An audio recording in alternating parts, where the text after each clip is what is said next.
उद्यमान युव चित्रशिल्पी विश्वजित बेहरा नियारा चित्रकला प्रदर्शनी भुवनेश्वर स्थित जयदेव भवन ठारे प्रतिभा संपन्न युवशिल्पी विश्वजित बेहरा द्वारा नियारा एकक चित्रकला प्रदर्शनी उद्घाटित हो जाइए।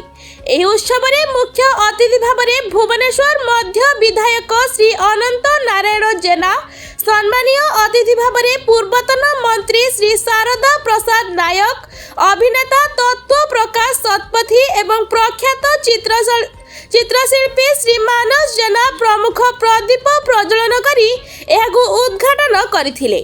ଏହା ବ୍ୟତୀତ ଅନେକ କଳାପ୍ରେମୀ ଏଥିରେ ଉପସ୍ଥିତ ରହି ଏହି କଳାକୃତି को अवलोकन करी खूब प्रशंसा करथिले। उक्त प्रदर्शनी रे 5टी तैलचित्र सहित 50 गोटी जलरंग उपस्थापन करा जायछि। शिल्पी विश्वजित प्रकाश करती जे एही चित्र गुड़िक माध्यम रे ग्रामांचल तथा पुरपल्लीर सरल जीवनशैली तथा एहार दृश्यपट को वर्णना करा जायछि। शिल्पी जन्मस्थान बालेश्वर जिला जलेश्वर ब्लॉक लक्ष्मणनाथ ग्राम होइथिबा बेले अधुना से भुवनेश्वर स्थित बीके आर्ट एवं हस्तशिल्प महाविद्यालय रे चित्रकला विभाग रे अध्ययनरत। एही प्रदर्शनी आसंता 24 तारीख पर्यंत चालू रहिबो।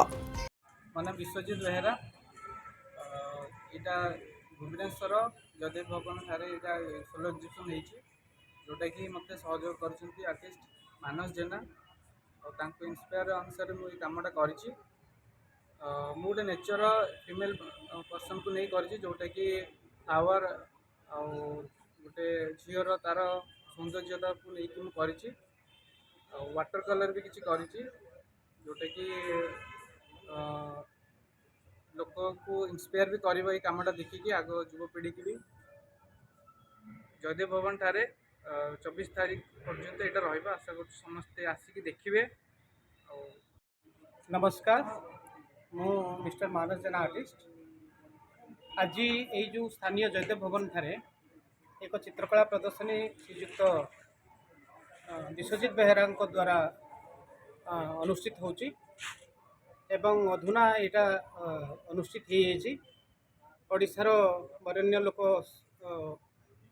चित्रशिल्पी एवं सिनेशिल्पी एवं पॉलिटिकल लोक एठाकू आसिक तार उद्घाटन उत्सव में जोगदे उद्घाटन करछंती एवं अनेक चित्रप्रेमी ए उपस्थित रही चित्रकला प्रदर्शनी को उद्घाटन करा जायछि। वर्तमान जो विश्वजित बेहरा एक्टिविटीज मु आशा करी आगामी भविष्य में सब यंग आर्टिस्ट मान को प्रोत्साहित कर आग को एमती विभिन्न प्रकार एक्टिविटीज करने एग्जिबिशन करने। भुवनेश्वर गंगाधर रथंक रिपोर्ट संघर्ष टीवी।